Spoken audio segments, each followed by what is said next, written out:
Hi, welcome back to Gray is Gorgeous. If you're new to my channel, welcome. I'm so glad you're here. Welcome to the Gray is Gorgeous community. So I am going to talk about what happens if you suddenly have an adverse reaction to hair color and now you are launched into having to go gray against your will. Stick around, let's get into it. Okay, wait, stop, rewind. So I posted this video on Wednesday morning, and after I read the comment section, I realized that I need to change this video a little bit. So I went back in and re-edited it, and I wanted to let you know about that now as we continue. So if you've already seen this video and you said, well, what? I already watched that video. Why is it back? Why it's back. And the reason I did is because of the comments that I got in my comment section. And thank you so much for those of you that commented on this video, because that helped me determine that I needed to go back and edit it. So that's what I've done. So here is the shorter version of this video, giving you an option in case you find yourself in this situation. Because above all, your health and your safety is most important. Let's continue. Okay, so you just left your salon and you had a horrifying reaction to hair color. Either you had a respiratory reaction or you had a skin reaction to hair color, a burning sensation, itching, you had a rash appear. So now you're been launched into having to confront going gray against your will, basically.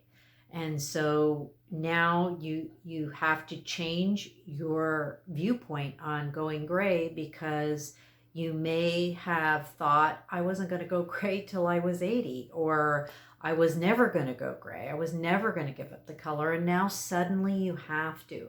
Well, there are some things you can do, and we're going to go over those. The first thing you want to do if this happens to you is you want to consult a dermatologist. You want to go see a licensed dermatologist to go over the ingredients. So you want to get the ingredients list from the product that they used on you. You want to take it in to your dermatologist and you want to see what exactly caused the problem. You've isolated what it is that caused the reaction, whether it's PPDs or not, then you can be more proactive. The PPDs can also be in hennas, because it is a rich pigment, and although some of these plant-based hair colors are considered natural, so what I'm trying to say is, like with food allergies, you have a natural food like eggs, but yet you have some people are allergic to eggs.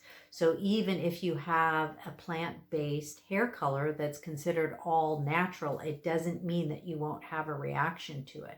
All of that completely freaks you out and you don't want to try anything, then what you could do is a wig. It would be an option. Maybe a double upset to you of the fact that now you're violently shoved into going gray, and in addition to that you have to get a wig, which you can't stand wigs, not be comfortable with that. But what you could do as a gradient step to a wig is you could try a topper. What a topper will do, it will give you coverage for many months as you start to grow out your gray, and it can blend in with the hair color that you have. So you can have your hairdresser trim it and style it to help it to blend in, and that will give you many months. As hair grows out approximately 1/2 inch a month, that should give you 4, 5, 6, 7 months to start to get used to the fact of the gray coming in. And that's what the topper will do for you. It'll give you that time to slowly mentally prepare yourself for this transition, since you were kind of thrown into it quickly.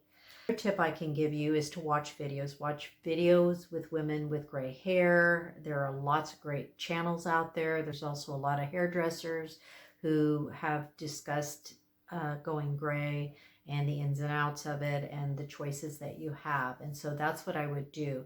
And slowly, gradually get yourself introduced to this idea. Of course, you will have to get used to the fact that you're a much lighter color if you're going from a deep medium brown, any chestnut brown, to a dark brown or black. It's going to be quite a transition for you, and so it's gonna take time for you to get acquainted with seeing yourself with lighter hair. But as time goes on, you will slowly get more used to it.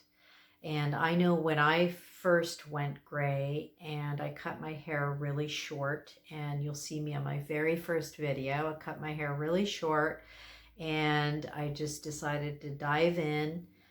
But I did have the consideration that even though I was going gray and I intended to go gray, I wasn't going to have long gray hair, because I thought too much gray hair was too much hair. So for some reason I had that in my mind, but as the years went by having gray hair, I got more and more accustomed to it and used to it and used to seeing myself like that, that then thinking about growing my hair longer wasn't an issue. But at first it was. So that's what I'm saying. Just give yourself time to slowly transition, and there's space between the time that it occurred and the time you finally settle into going gray. Time is the key here, and it will allow you to get used to that transition, because you do have to get used to it. So I'm glad that when you grow out your hair, that it doesn't happen overnight, because that would be quite shocking indeed.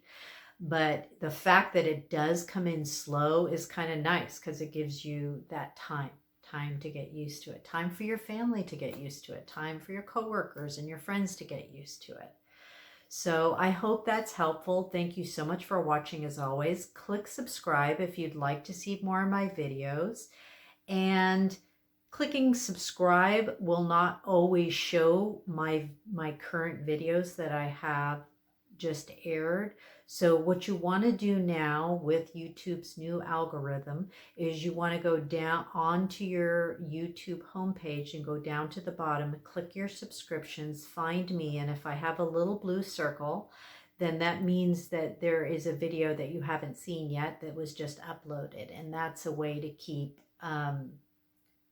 keep seeing any new video, new content that I create, because YouTube's algorithm has changed a bit, and so it's not the same as it was, and so it's more on a shuffle than on, I clicked subscribe on her and I clicked the bell, and how come I'm not seeing her videos come out every week? And then somehow I find it. That's why, because I know I subscribe to, like, Tanja. I don't know if you watch her channel. I love her channel.